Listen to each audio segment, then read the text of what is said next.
Yeah! మామూలుగా మనకి war వీక్‌గా ఉంది. హ్మ్. కూలీ బావుందనేది ఫస్ట్ డే వచ్చిన రిపోర్టు. అది వాస్తవం గూడా. హ్మ్.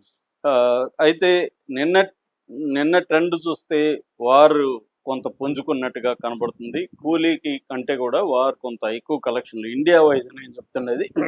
ఓవర్‌సీస్‌లో మళ్ళీ కూలీనే ఎక్కువుంది. హ్మ్. కానీ ఇండియా నెట్ వచ్చేసరికి వార్‌కి ఎక్కువ ఉంది. నామినల్‌లో ఉంది అది. ఎక్కువ హ్మ్. మరీ ఎక్కువ తేడా లేదు గానీ, హ్మ్. క్లియర్‌గా వార్ అయితే పుంజుకున్నట్టు కనబడుతుంది. ఓకే. సో, ముందుగా అసలు డేటా చూద్దాము. హ్మ్. సో, మామూలుగా వార్‌కి దాదాపు 400,00,00,000 బడ్జెట్. 350-400,00,00,000 అంటున్నారు. హ్మ్. మొత్తం 5,000 స్క్రీన్స్‌లో రిలీజ్ అయింది వారు. హ్మ్. అడ్వాన్స్ 22,78,00,000 అడ్వాన్స్ రూపంలోనే వారికొచ్చింది. హ్మ్. ఇక ఫస్ట్ డే చూసుకున్నప్పుడు ఇండియాలో వారిది నెట్ కలెక్షన్ 51,00,00,000. 51,00,00,000 అందులో హిందీ 29,00,00,000, తెలుగు 22,25,00,000, హ్మ్. తమిళ్ 25,00,000 ఇలాగా ఓవరాల్‌గా 51,00,00,000 వార్ 2కి ఫస్ట్ డే కలెక్షన్ హ్మ్. వచ్చాయి. Net collection. హ్మ్. సెకండ్ డే ఇది పెరిగింది.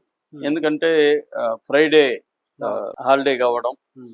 దానివల్ల అంటే వాళ్ళకి 3 రోజులు హాలిడేలొచ్చాయి. అవును. కాబట్టి అది కలిసొచ్చింది యాక్చువల్‌గా 2 సినిమాలకు కూడా. హ్మ్. సో, దానివల్ల 56,50,00,000 వచ్చింది సెకండ్ డే. సెకండ్. అంటే ఇప్పుడు 2 రోజుల కలెక్షన్‌లు కలిపితే హ్మ్. 108,00,00,000 నెట్ ఇండియా కలెక్షన్. హ్మ్. దీనికి అది కూడా కలుపుకుంటే ఒక 120,00,00,000 పైనే హ్మ్. 120-130,00,00,000 నెట్ వచ్చింది. అవును. ఓవరాల్‌గా దీనికి బ్రేక్ ఈవెన్ రావాలంటే 650,00,00,000 గ్రాస్ రావాలి. హ్మ్.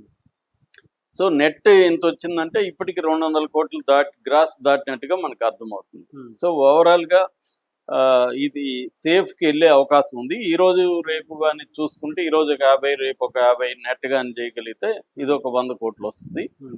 సో, అలాగా 200+ వచ్చిందనుకోండి. హ్మ్. ఎందుకంటే ఓకే. 350,00,00,000 కాబట్టి ఒక 300,00,00,000 దీంట్లో వచ్చినా హ్మ్. లేదా 300 దగ్గరకొచ్చినా గూడా మిగతా నాన్ థియేట్రికల్ రైట్స్ ఉంటది కాబట్టి సేఫ్ హ్మ్. అయ్యే ప్రాజెక్టే ఉంది. హ్మ్. అంటే ఇది ఎన్టీఆర్ స్టార్ పవర్ నిరూపించింది. హ్మ్. ఎందుకంటే ఎన్టీఆర్ సినిమాలేవి గూడా ఫ్లాప్ అయినా, హిట్ అయినా ప్రొడ్యూసర్‌లకి లాస్ ఉండవు హ్మ్. అనేది ఈ మధ్య కాలంలో ఏమో 'దేవర' ఫ్లాప్ టాక్ వచ్చినా అవును. దానికి మంచి కలెక్షన్‌లు అవును. దాదాపు 600,00,00,000 అయింది. పైనే అది కలెక్ట్ చేసింది. అవును. సో, అందువల్ల ఎన్టీఆర్ ఉన్నాడంటే అది సేఫ్ ప్రాజెక్టు. హ్మ్. అది మరోసారి హిందీలో చేసినప్పటికి కూడా హ్మ్. దీన్ని తెలుగోళ్ళు ఓన్ చేసుకోవడం. హ్మ్. తర్వాత హిందీలో గూడా దీన్ని ఆయన్ని మెల్లమెల్లగా పాజిటివ్‌గా రావడం. హ్మ్. ఎందుకంటే ఇతని క్యారెక్టర్ డిజైన్ అదంతా గూడా ఒక రకంగా 'హృతిక్ రోషన్‌ని' డామినేట్ చేసే విధంగానే ఉంది. క్యారెక్టర్ ఉంది. అవును. ఎందుకంటే చిన్నప్పుడు నుంచే 'హృతిక్' ఒక రకంగా గురువులాగా రైట్. చిన్నప్పుడు క్యారెక్టరు. అలాగా అది ఎస్టాబ్లిష్ చేయడం గాని, దాన్ని లేట్‌గా వస్తాడు. అరౌండ్ 30 మినిట్స్‌లో ఎంట్రీ ఉంది గానీ, హ్మ్. ఆ తర్వాత ఎన్టీఆర్ క్యారెక్టరు బాగా డామినేటింగ్‌గానే ఉంటది. హ్మ్. రెండోది ఎప్పుడైనా గూడా గ్రే షేడ్ ఉన్న క్యారెక్టర్‌లకి అట్రాక్ట్ చేస్తాయి ఆడియన్స్‌ని. హ్మ్. అంటే రాముడు బుద్ధిమంతుడంటే ఎవడికి పెద్ద ఇంట్రెస్ట్ ఇంట్రెస్ట్ ఉండదు. ఉంది. అవును. రావణాసురుడు క్యారెక్టర్ అట్రాక్ట్ చేస్తుంది. దుర్యోధనుడి క్యారెక్టర్ అట్రాక్ట్ చేస్తుంది. అవును. సో, అలాగా దీంట్లో గూడా ఇతనిలో ఒక గ్రే షేడ్ ఉంది. లాస్ట్‌లో మళ్ళీ ట్విస్ట్‌లున్నాయి. అవన్నీ నేను చెప్పను. బట్ గ్రే షేడ్ ఉండడం వల్ల హ్మ్. ఇంట్రెస్టింగ్‌గా ఉంటది.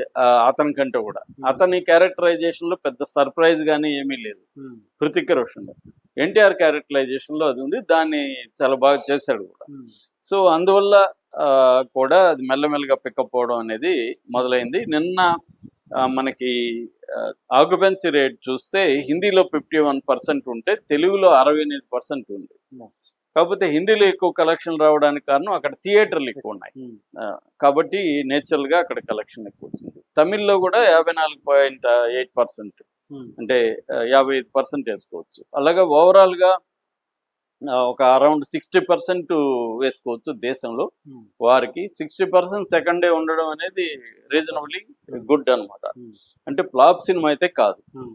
ఆహ్, సో, ఆహ్, ఓవరాల్‌గా వారు సెకండ్ డే కూలీ కంటే కూడా పెరిగింది. నేను అది కూడా చెప్తాను. హ్మ్. కూలీది తీసుకుంటే మనకి కూలీ కూడా 350-400,00,00,000 బడ్జెట్. బడ్జెట్. అవును. అయితే కూలీ వారేమో 5,000 థియేటర్‌లో స్క్రీన్‌లలో థియేటర్లు అనకూడదు, స్క్రీన్స్ 5,000 స్క్రీన్స్ లో రిలీజ్ అయితే కూలీ 1980 స్క్రీన్స్ లో రిలీజ్ అయింది. అంటే 2,000 థియేటర్ కూడా లేదు, అంటే సగం కంటే ఎక్కువ థియేటర్లలో వారు రిలీజ్ అయింది. సో అడ్వాన్స్ మాత్రం కూలీకి 40 కోట్ల వరకు వచ్చింది. దీనికి ప్రధాన కారణం ఓవర్సీస్ లో ఎక్కువ రావడం. ఎందుకంటే ఇప్పుడు నార్త్ అమెరికా అంటే యుఎస్ఏలో కానీ ఇటు యూకేలో కానీ తమిళ్ సినిమాల్లో రికార్డ్ అన్నమాట కూలీ. ఇప్పటి వరకు కూడా ఏది చేయనంత చేసింది. ఇక అడ్వాన్స్ 40 కోట్లు అది వచ్చింది. ఓవరాల్ గా ఓవర్సీస్ గ్రాస్ ఇప్పటి వరకు 8.78 మిలియన్ అని చెప్తున్నారు. ఏది కూలీకి గ్రాస్ అంటే 76,69,00,000 ఓవర్సీస్ లోనే కూలీకి వచ్చిందండి. ఓవర్సీస్ లో కానీ అది రాకపోతే వారు డామినేటింగ్ గా ఉండేది.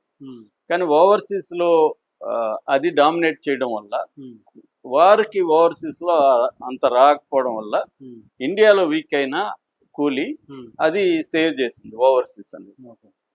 డే 1 కి 65 కోట్లు అండి. డే 1 కి వార్ 2 ఏమో 51 కోట్లు అయితే కూలీ ఏమో 65 కోట్లు. నెట్ ఇండియా నెట్ నేను చెప్తున్నది. అందులో తమిళ్లో ఎక్కువ వచ్చింది 44,50,00,000, తెలుగులో 15 లక్షలే. తెలుగులో ఎక్కువ రాలేదని దానికి